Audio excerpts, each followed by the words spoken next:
Assalamualaikum warahmatullahi wabarakatuh. Kami dari kelompok 12 bahasa Inggris ingin mempresentasikan tugas materi kami yang berjudul Passive Voice.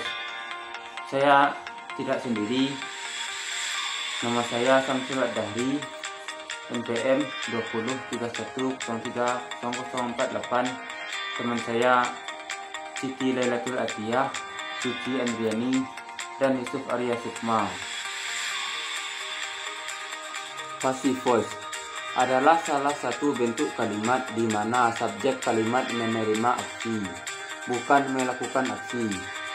Tidak seperti active voice yang fokus terhadap pihak yang melakukan aksi, door of action. Bentuk ini berfokus kepada pihak atau objek yang menerima hasil dari suatu aksi tersebut, receiver of action.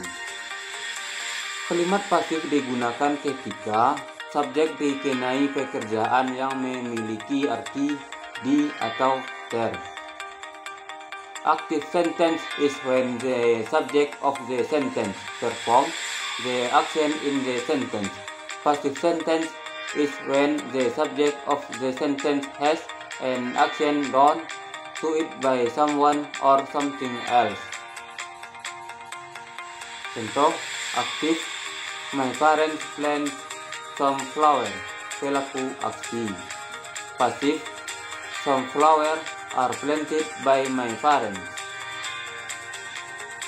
Umumnya kalimat aktif yang bisa ditransformasi menjadi kalimat pasif berbentuk kalimat aktif yang mengandung transitive verb, kata kerja yang memerlukan objek langsung seperti make, bring, buy, write, dan sebagainya.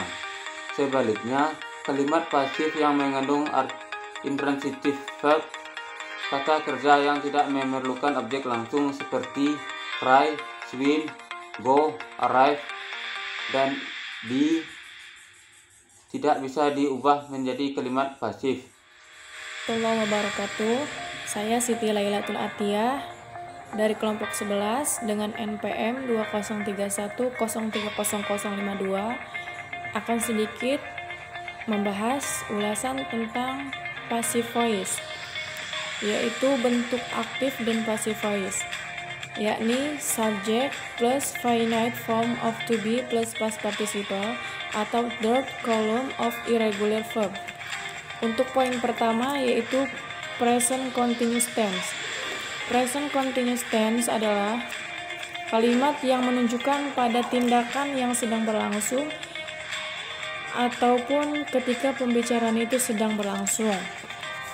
Untuk rumus aktifnya yaitu subject plus is atau are atau am plus ing form of the verb plus object.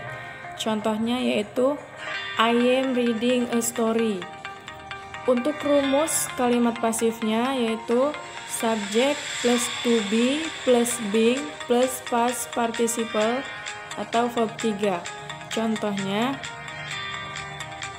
a story is being read by me. Untuk selanjutnya yaitu poin kedua, past continuous tense, yang mana kalimat ini menerangkan kegiatan, peristiwa, ataupun kejadian yang terjadi pada masa lampau. Untuk rumus aktifnya yaitu subject plus was atau were plus verb 1 plus ing plus object. Contohnya yaitu two boys were washing the shopman's wagon. Artinya dua pria itu sedang mencuci gerobak seorang penjual toko. Sedangkan untuk rumus kalimat pasifnya yaitu subject plus was atau were plus being plus verb 3 plus by plus object. Contohnya the shopman's wagon were being washed by two boys. Artinya gerobak penjual sedang dicuci oleh dua orang pria itu. Mungkin hanya ini yang dapat saya sampaikan, kurang lebihnya mohon maaf, dan akan diteruskan oleh rekan saya yang lain. Assalamualaikum warahmatullahi wabarakatuh. Baiklah, Assalamualaikum warahmatullahi wabarakatuh. Perkenalkan, nama saya Suci Andriani, NPM 2031030061. Di sini saya akan melanjutkan presentasi, yaitu yang poin ketiga tentang present perfect tense. Tense yang menggambarkan suatu kejadian yang terjadi sebelum satu spesifik waktu di masa lalu tetapi masih berlanjut sampai sekarang. Tense ini terdiri dari gabungan aspek perfect atau sebelum satu spesifik waktu di masa lampau dan bingkai waktu present atau masa sekarang. Rumusnya yaitu yang aktif subject plus has atau have plus past participle form of the verb plus object. Contohnya yaitu yang aktif I have written a story. Lalu rumus yang pasif yaitu subject plus have atau has plus been plus verb ketiga. Contohnya yaitu a story has been written by me. Lalu poin keempat yaitu simple past tense. Digunakan untuk menerangkan peristiwa yang terjadi beberapa saat yang lalu atau pada masa lampau. Rumus aktifnya yaitu subject plus verb kedua plus objek. Contohnya yaitu Bertrand taken the car. Artinya Bertrand telah mengambil buku.